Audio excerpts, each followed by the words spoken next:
Here's one of my signing machines, so I gotta do it. Uh-oh, got to go grade him, right?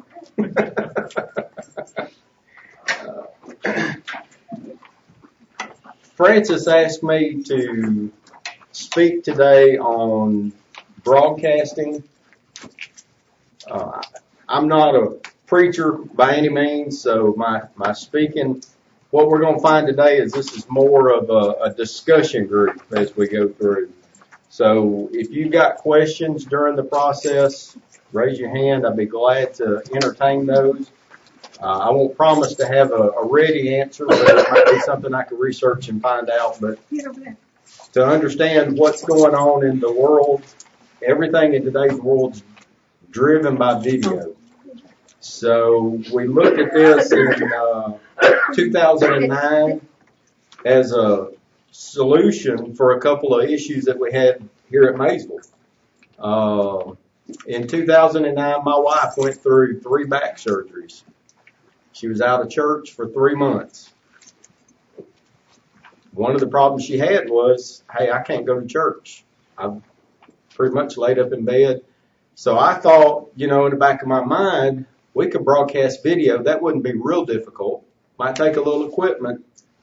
But as you go through, we were in the beginning stages of what we have now. So we started broadcasting so our sick and shut-in would have access to a Sunday morning, Sunday night, and Wednesday evening service.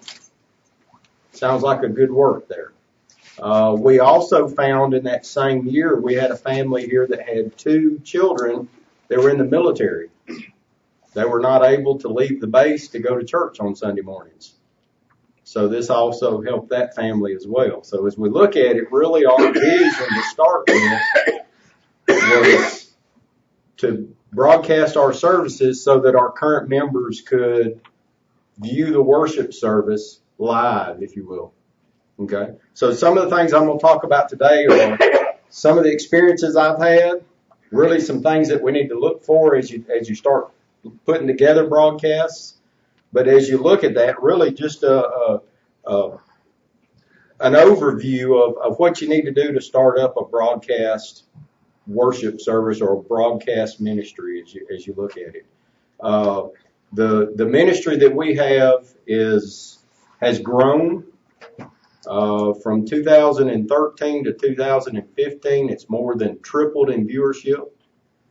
We're finding that in 2015, our videos that we uploaded to YouTube were viewed in over 140 countries. So now this little... How many? 140 countries. So now we're seeing that this small vision we had has become much larger worldwide. At times we may have 2 countries viewing live, or sometimes even the uploaded videos after we get through. So as you look at that, broadcast ministry can be much bigger than we really intend to start with as you go through.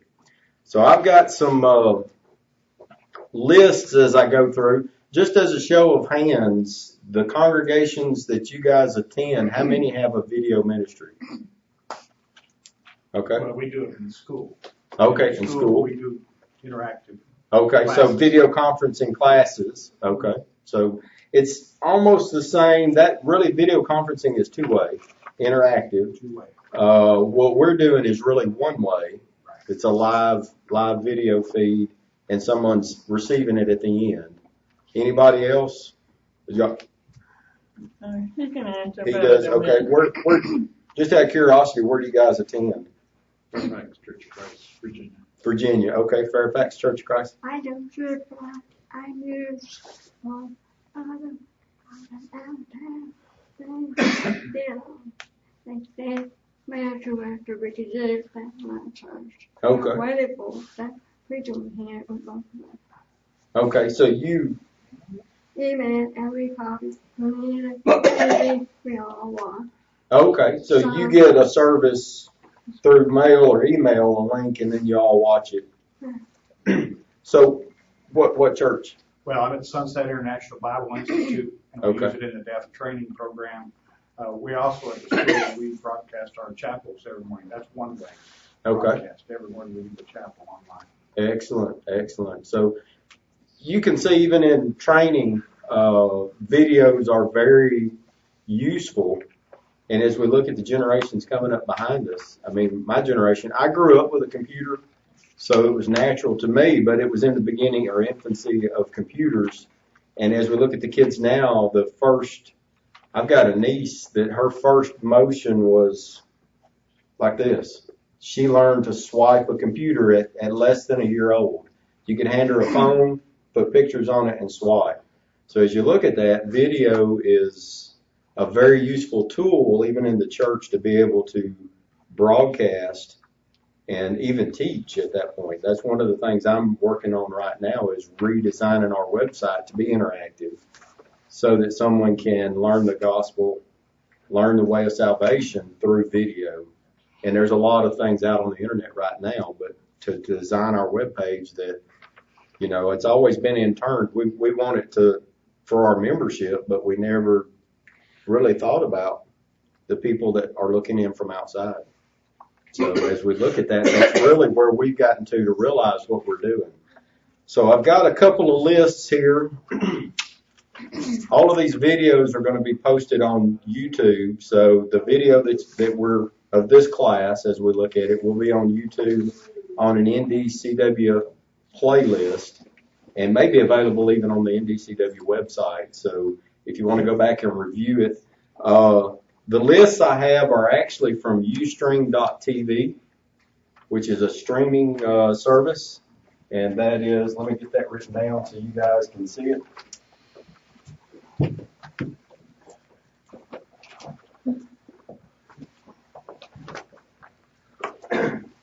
So there's your website. And the lists that I'm using are really just, here's some lists on live video production. What do you want to look at? What are the things? So the first one I have is tips for live video production. So as we talk about live video production, then I'm going to talk about reaching your audience. So where is your audience? Where are we pushing those videos to? And then thirdly, 10 steps for successful streaming. So as you look at that, we're really figuring out live, and then you start talking about archiving videos and people can come back and watch them later. Maysville has almost 1,400 videos available online right now, which is a pretty big library of videos. But titling those and making them available where you can pull them up by searches, that's very critical when you start getting into the thousands of videos as you look at it. So several lists. I'll go through these lists as we look at it, and if you've got questions, let me know. So 5 steps for live video production. So as we look at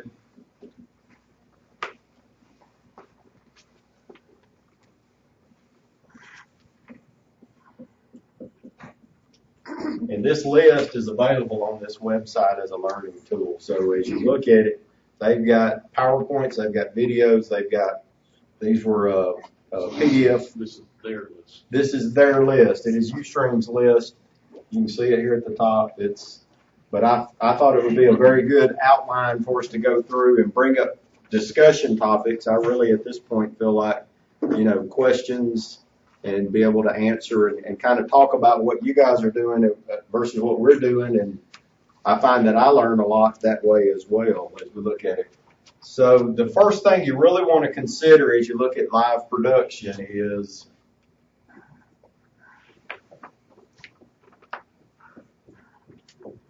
you want to look at the speed of the internet that you're using.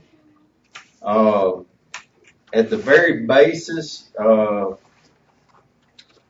just to do a production, you probably want 2 meg upload speed. Now, if you know internet, they're going to tell you download speed first because that's usually faster. A lot of the standards now are a 5 meg download, a 20 meg download, a 50 meg download. Actually, Google's coming to town, supposed to have a 100 meg download, so that's going to be, and there it's bi-directional, download and upload, so 100 meg download and upload pretty fast. So as you look at it, just a minimum is a 2 meg upload. Because if you think about that, we're pushing a file out to the internet. So you want to have a 2 meg, at least a 2 meg upload to be able to push just the bare minimum of video to be able to do a live production as you go through. You'll find that depends on where you are in the country. Go ahead. Yeah, it's on. It's on this website. Yeah. It's a PDF. It's available if you go to this website and click on the Learn More button at the top, this is one of the squares on that page to learn. All right. List here talks about internet speeds varying across the country. We're migrating more away from a dial-up connection, which we're very slow. You're probably not able to push very much video. But as you look at that, the minimum is a 2 meg. Ustream actually in their list wants you to have an 8 meg upload ability to push HD, 720. So I'm already using some numbers. I think you guys know that. But for HD capability, you want an 8 meg upload speed. So now you've got the ability to push that through. There are tools to be able to do speed tests.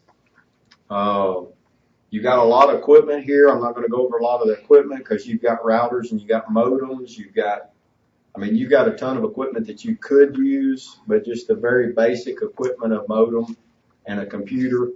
You can see the setup we have here, which is probably the least expensive broadcast that you'll ever see.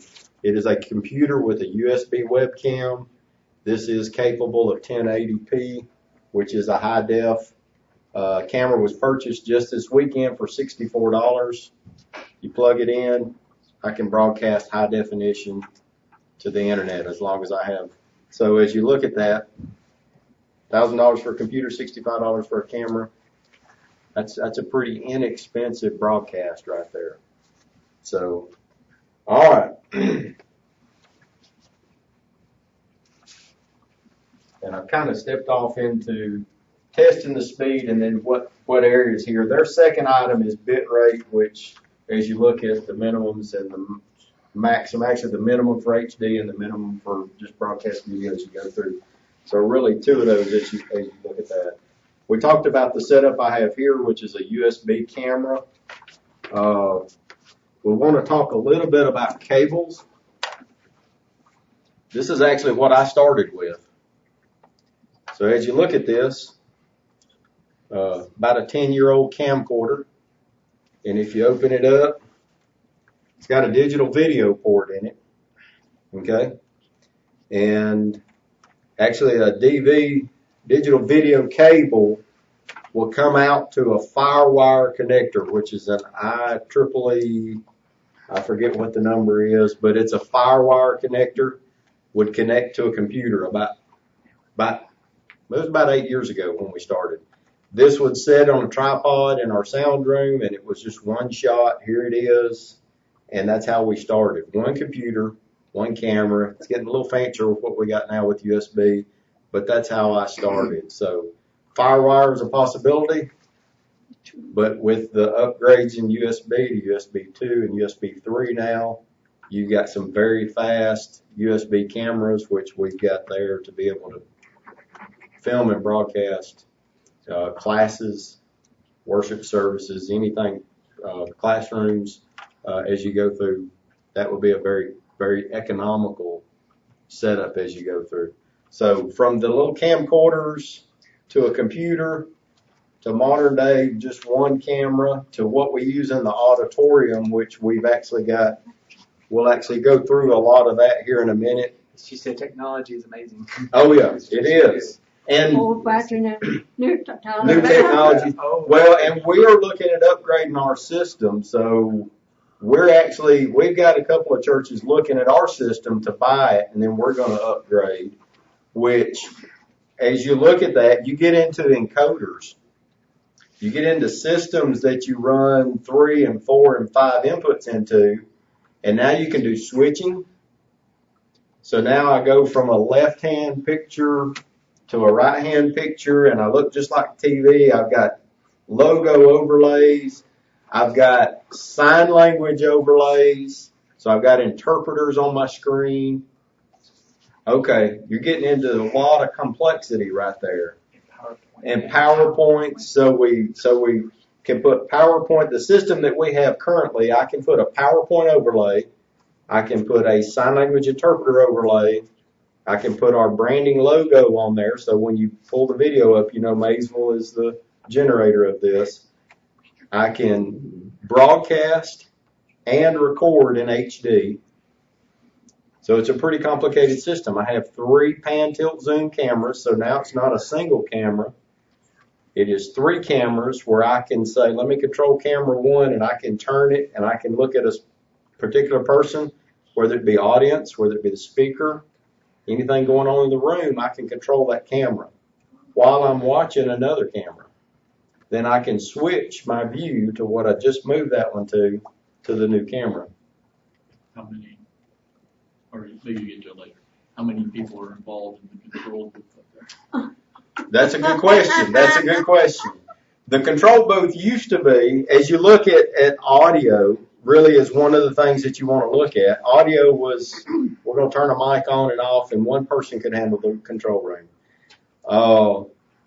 I have recruited, and I've found with electronics, the young men of the congregation are very willing to come up and sit down at a huge console with 6 big screens, a 32-inch monitor. I mean, we've got computer screens going all the way around the room. 2 of us that really know what we can do can control that control booth. But typically, as you look at it, 3 works better. Okay? We've got a digital soundboard, so we can have one person at the soundboard. We've got a video controller, which is moving cameras and making sure the next shot's there. And then we've got a 3rd computer in the sound room, which runs PowerPoints to the screen. If the preacher is not, actually we're running at this point PowerPoints for songs. You've probably seen them in the auditorium. We've got a program that runs that from the sound room. So really 3, but I think if you'll look, a lot of times today there's only 1 guy up there. I've got a couple of guys, myself and 2 other guys, that can run the whole sound room by themselves, but you'll find that one person is controlling 3 computers at the same time. So you're sitting here with 1, 2, 3, and you're kind of surrounded by them. But you've got different tasks on different one, and if you know what's going on, the younger men keep up with computers and can control more than 1 at one time. So does that answer your question? Okay. All right. Any other questions? Now, as we go into controllers, there's some terms here. I won't go into any great detail here.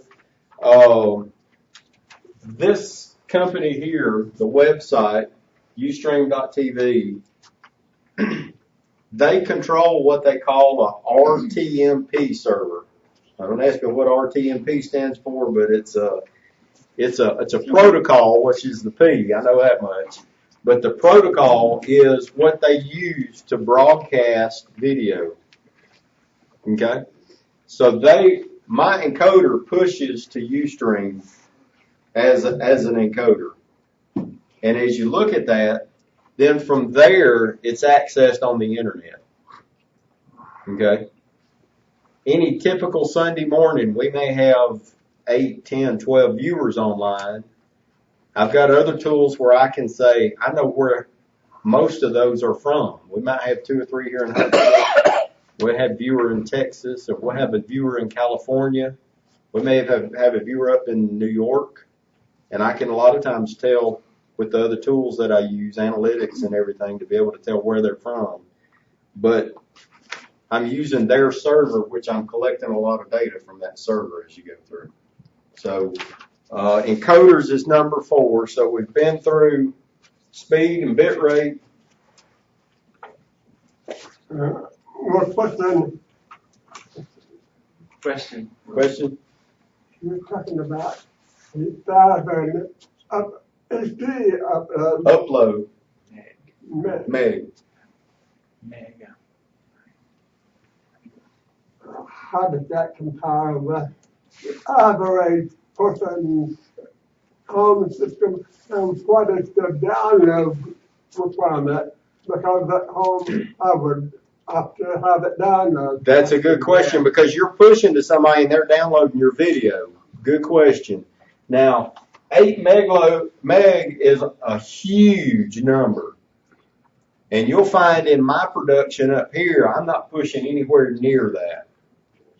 What I do to save me, and it also helps the person in a download situation, is I'm only pushing about 2 meg, which is standard around here. So I can get a 2 meg upload, and I'm pushing in a file that can be read rather quickly, rather smoothly on a cell phone. And I find that there's a lot of cell phone watchers as we go on there.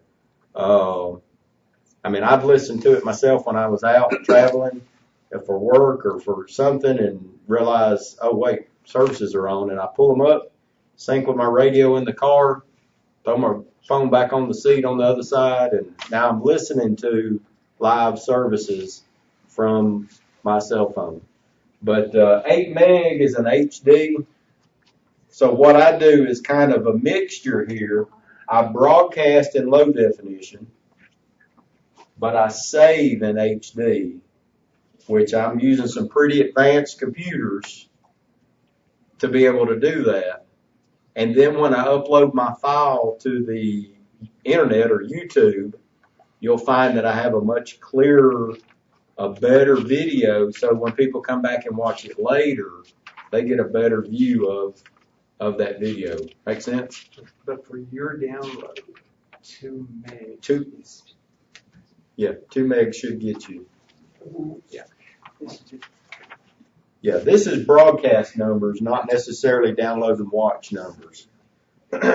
So the burden on the download, Ustream bears the bandwidth burden. Correct. Everybody's viewing. Correct. You don't suffer. Well, I can. If I get viewership above a threshold, they'll charge me. Which I've not met that, but I'm But getting. it's still their bandwidth. It's still their bandwidth, not mine. So I'm pushing to a website, and then they're handling the viewer bandwidth to be able to download that video to another computer. So as you look at it, they've got pricing on the website to be able to show you. I'm using a free version right now. I'm not paying for it, but I'm about to get to a bandwidth where I'm going to have to start paying for it. You can pay as much as $500 to $1,000 a month for bandwidth if you get the viewers. And that's what we were using at Sunset there when we were in our chapel, the Ustream. I think maybe that's part of the reason we switched, and now we encode directly to YouTube. Yeah, and there's other tools. Yeah, We didn't want to YouTube.com. have to pay for all the viewers. I think YouTube is free. Right. And I've just been updated on my YouTube account to be able to do a live session with YouTube. So as you look at that, there's other encoders out there. There's I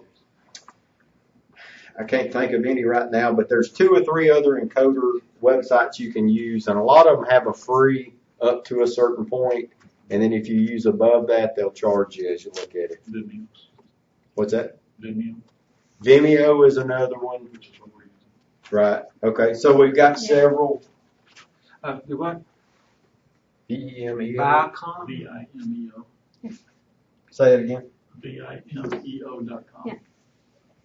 Okay. You say Viacom?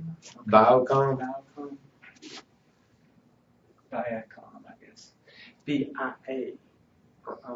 Viacom. Viacom.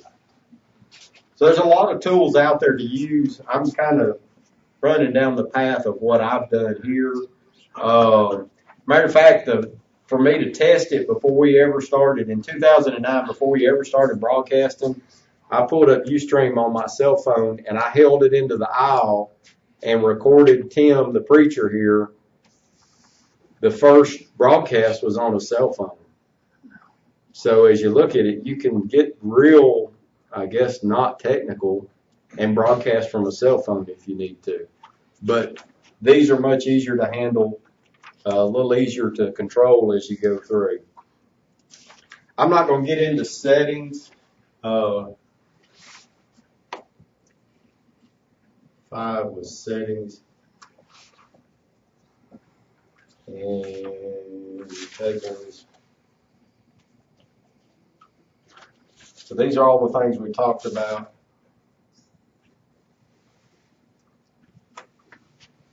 Questions?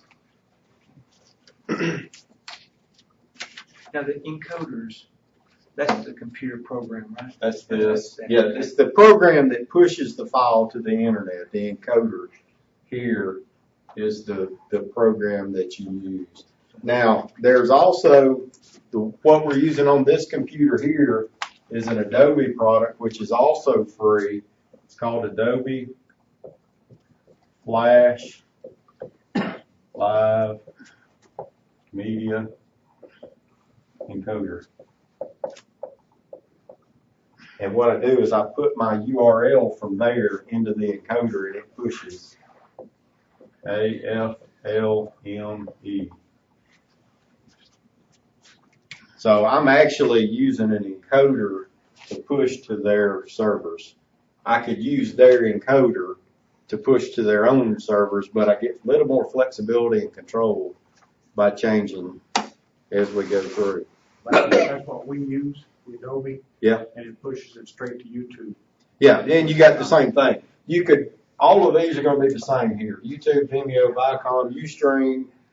There's a few more out there as you go through, and you can use tools like Adobe Flash to be able to do that. So you're just taking a live shot, pushing it to the internet, and you're making it available on a website. Make sense? Questions? And I think we've gotten into some of these as we go through. Once you've got that video live, so now you got to archive it. So you're going to keep that file on a computer, and then you're going to push it to a website. Ustream, how do you archive yours? Are you able to come back? So YouTube. So now this one becomes, well, actually all of these probably do, become now a portal that you can watch archive videos. So each of these, I actually broadcast to Ustream, but archive to YouTube. Ustream, I had to pay for storage. YouTube, I don't. So, I mean, I'm running the same. That's why you switch. We let out Ustream when you take to YouTube. Right. Which, I mean, that's something I've considered, but I haven't made the jump yet. That's what we did. Right. But YouTube, as you go out there now, as you look at scope of what YouTube is, I told you a minute ago, I've got almost 1,400 archived videos, which is a huge library of videos. 2009, we started November, December, broadcasting video, 5 services a week, 2010, 11, 12, 13, 14, 15, and now halfway through 16. So I haven't lost but maybe 3 or 4 videos during that time, but I have broadcast an hour for each of those. So those are the videos that are, I can track them. I think last year we had over 350,000 minutes watched on our channel, which is a pretty good number. 30,000, and I'm working off the top of my head now. I think it was over 30,000 views. That was double what it was in 14, so I'm seeing an exponential growth. And it's surprising where some of these viewers are coming from. Croatia, Europe, I mean, all over Europe. Several of them I know who they are. We've got some missionaries, and that's probably our missionary watching. We get them from, Russia, China, Saudi Arabia. I mean, it's surprising to go in and look at the countries that we have actually pulling our videos up. India, as you go through a lot of those countries, English is a second language. So they're looking at those. So as you look at it, we don't really know the scope of what we're teaching at this point, but we've taught here, and it's in, like I say, last year was 140 some odd countries. So can be huge, and that was definitely beyond the scope of what we were thinking when we started. Make sense? So we've got Ustream. You can archive. You got, how many have a Twitter account? I don't archive. Do you archive to Twitter? We don't. No? Do you? No. You can share on Twitter, can't you? Can't you I think tweet a video which runs a link back to your very much, but I have one. Twitter? What's the sign for Twitter? Dot. Twitter? Everybody's got one of these, don't we? Facebook is one of our main. I do that almost entirely as we go through. YouTube.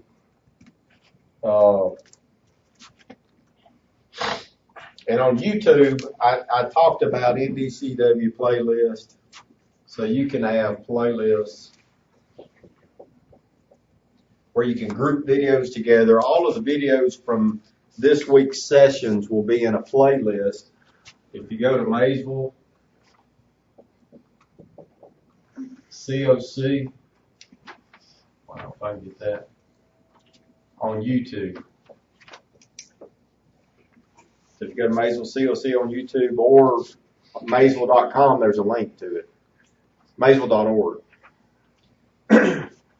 You'll be sent to this YouTube page where there's a playlist of NDCW and all the classes we're recording, so you'll be able to see those as you go through. You can actually, one of the things I'm looking at upgrading our system to is to create snippets to gather interest. That system, the new system I'm looking at is very social media driven. So I can, as the preacher on Sunday morning says, welcome to Maysville, I can go, give me that clip, shoot that to Twitter, shoot that to YouTube, shoot that to Facebook, and it will automatically send those to social media. So we'll be posting live to social media. We could interact with people watching as you go through. But that's pretty much that second list. How to reach your audience. These are all Ustream documents on their website. Questions? All right. Yeah. All right. And question. Expression on top of baby I do first want to get to me. Sometimes we need I do Oh. Registration. Yeah. On some pages, do you have to register before you actually watch it? That's a good question. What I find on our broadcast, since I'm using a free version of that broadcast, they're posting commercials on here. That's one of my biggest complaints. That's one of the reasons we may be looking to go to YouTube. They're driving their business for my free service using commercial overlays on my video. I get concerned sometimes as we're posting church service and a video that I've got it marked religious and they don't put beer ads on there, but sometimes there's a concern of what kind of ads going to come up over my service. So as you look at that, if you actually register for account through Ustream, you see less ads. So you can register. Just like YouTube, if you register, you also get links every time we post a new video. So each of these websites probably has a registration form that you could. Okay, excuse me. I remember several months ago watching Ustream, and I saw how Maysville Church, I was watching the Maysville Church service, and when it came to the Lord's Supper time, now there was a Burger King commercial.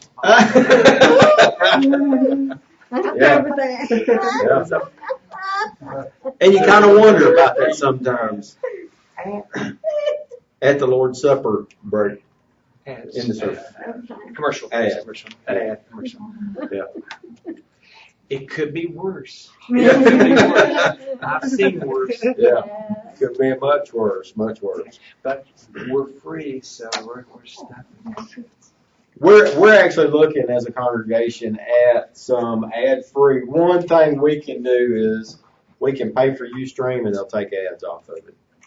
But that's going to be an investment that we're going to make. Probably cost us about $4,000 or $5,000 a year, which we're willing to do to get the ads off. But we're still in the talking stages, so it's a considerable cost. But we get enough complaints about Burger King ads to be able to have to invest in that. Or we actually looked into having our own server. So encoder push into our own server. Yeah, that is a lot of money. Question. Closed captioning. Closed captioning. Closed captioning.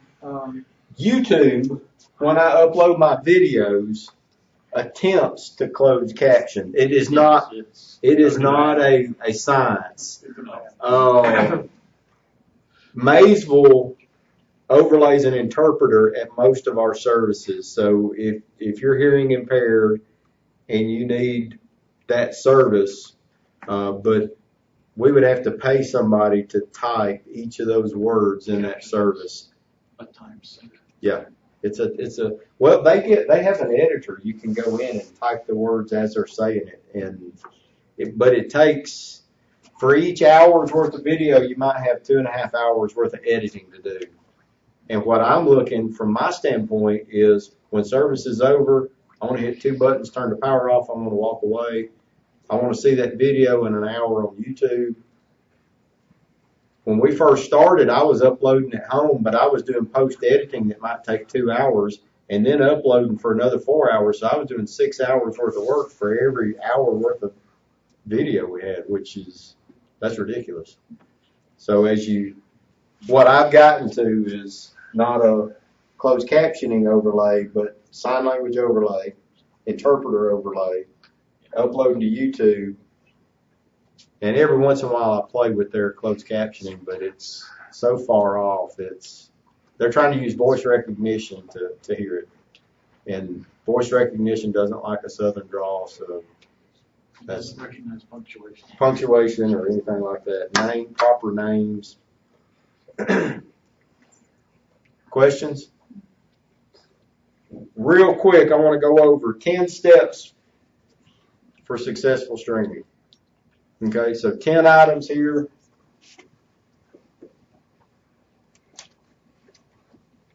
Ten steps. All right. This is one I struggle with. The very first step here is test early, test often.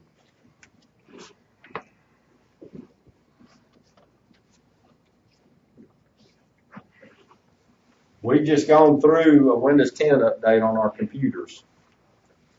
Windows pushed that to our computers without us agreeing to it, but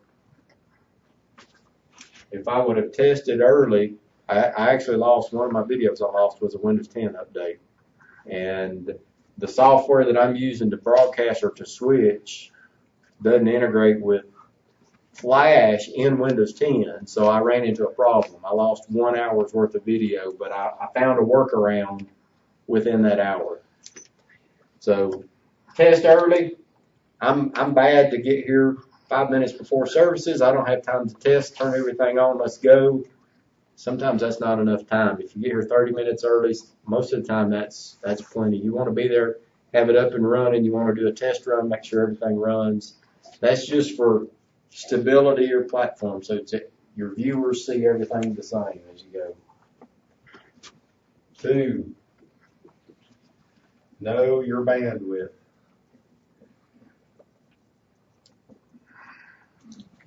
To the point, I've actually pulled up controllers that told me how much bandwidth I'm pushing and how much bandwidth I had and what my extra was. The tool I use is it actually has a graph on it that tells me how much CPU usage I use as well. And I can usually tell there's a problem coming when my CPU usage goes up. I can look at my bandwidth and know I got a problem, and we can start killing those problems as we go through pretty quick as we look at that. So what tool are you using? I use a software called Bid Blaster, which I'm trying to migrate away from. it's a good tool to do, and it accomplishes what I needed it to do. My controller will do picture in a picture, which I wanted to be able to do a PowerPoint and an interpreter overlay. My controller wouldn't do 2 overlays. This system, I can do multiple overlays. So I do my PowerPoint overlay in my controller, and then I pick that up with an inlay already in it, and then I add 2 more overlays on top of it, which that system will do. So if you're looking for something to integrate PowerPoints, overlays, this system was actually designed for high school sports. They can do slow motion replays. I mean, there's a lot of neat little tools in here that I'll never use, but it was the only system I could find at the time that would do what I needed.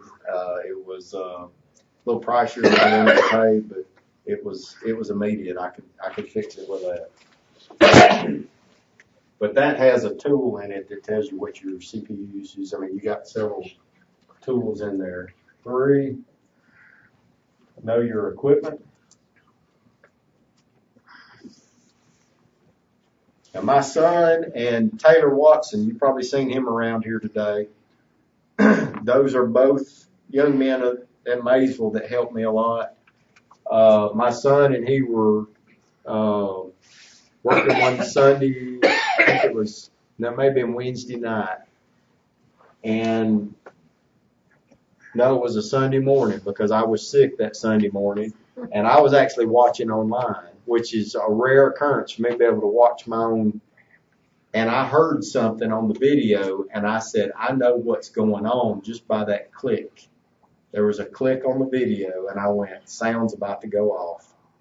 And I immediately text him, what's the temperature in the sound room? And he said, the sound went off. And he started looking. The temperature got to about 78 degrees, which is too hot for my equipment. And we got the air conditioning back down. Took it about 4 or 5 minutes to get the temperature back down to where it was supposed to. But I knew my equipment, and I knew what that click meant. You got to know your equipment because a fix, if you got no volume on a hearing, but if you got no video, if you know your equipment, you can fix that kind of stuff real quick.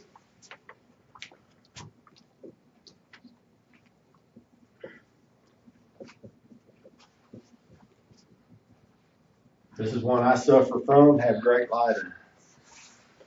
I don't have the best lighting where I am. I don't have the best cameras, but I've got sufficient lighting. I've got sufficient cameras as you go through. But lighting I get some shadowing. I get some things that happen, but I have to put up with some of that. But lighting is one of our upgrades that we're looking at right now. Talking about in the auditorium. In the auditorium. On the subject that you're filming. Right here, you'll notice we've got a light that's turned out back here. That was on purpose because we did testing before we set that up.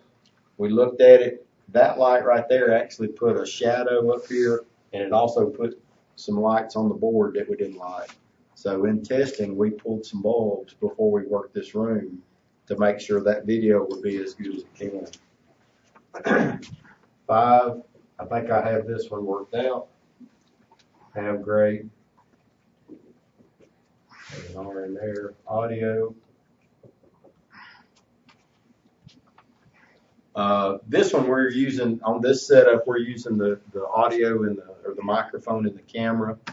So, I mean, I had to come up with 3 classrooms to do the same thing and get pretty constant video, which that was an easy setup, didn't cost a lot.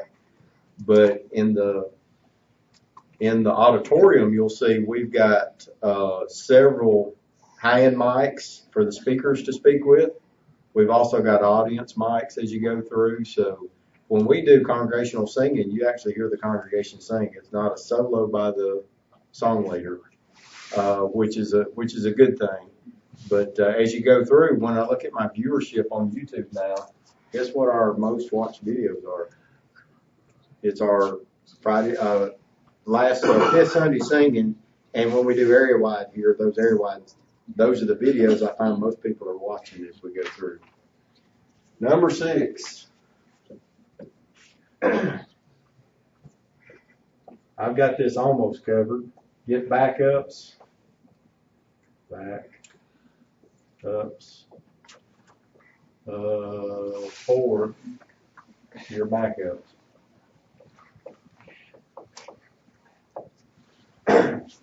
when you start saving an HD video here, you're looking at possibly 2 gigs of data for each video. Now I'll let you do the math. We do 5 broadcasts a week at 2 gigs apiece. I've got some pretty substantial file sizes up there, and we've had to upgrade some of our archival. We've got some, we're talking about archival in terabytes, not in gigabytes anymore, because each of our services is possibly 2 gigabytes as you go through. Spell terabyte. TERRA. Yeah. Is that local? It is local. I don't cloud base anything. It might not be a bad idea to cloud base some of that, but I'm looking at terabytes. I'm actually looking at a hard drive array and doing some mirroring, which. You got them on YouTube. Well, I do have YouTube as a backup, but I also have a local backup. That's a good point. I have a local backup, but I also put them on YouTube, so technically I have 2 backups as we look at that. Number 7, promote your event. So, a minute ago we talked about Ustream and Twitter and Facebook and YouTube. One of the things I did, which ended up driving viewers up for our live services, is I would post a flash on our YouTube, on a Facebook channel that said live now. And I would give the title to the lesson and the name of the speaker. And what I found is when I would post that to Facebook, some of it was curiosity, but we got some pretty good. Our viewership went from 2 or 3 average to 6 or 8 average when I started doing that. So as you look at that, that's if you promote it, watch now. I even do it live in here in the services where we'll do a PowerPoint up, watch live on Maysville.org. So as you look at that, that's a benefit or a tool that will drive your viewers up. Number 8. Make it interactive. I don't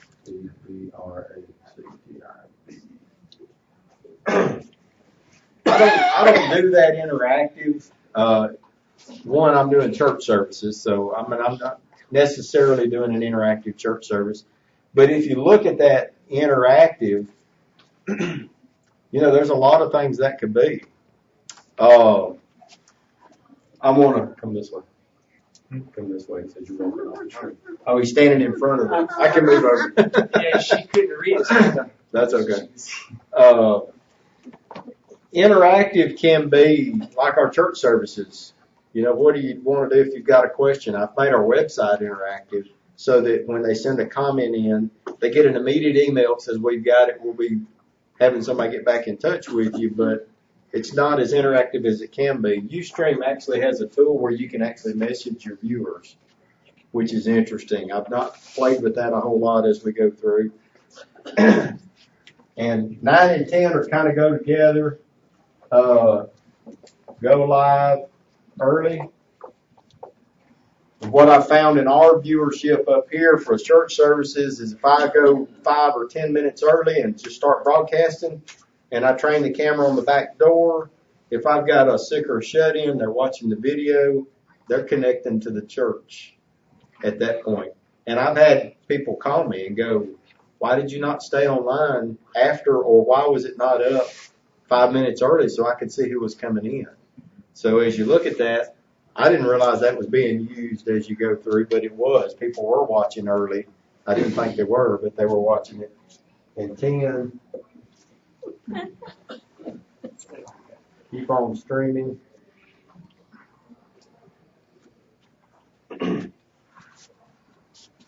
So that's what we're here for, is to stream as you go through.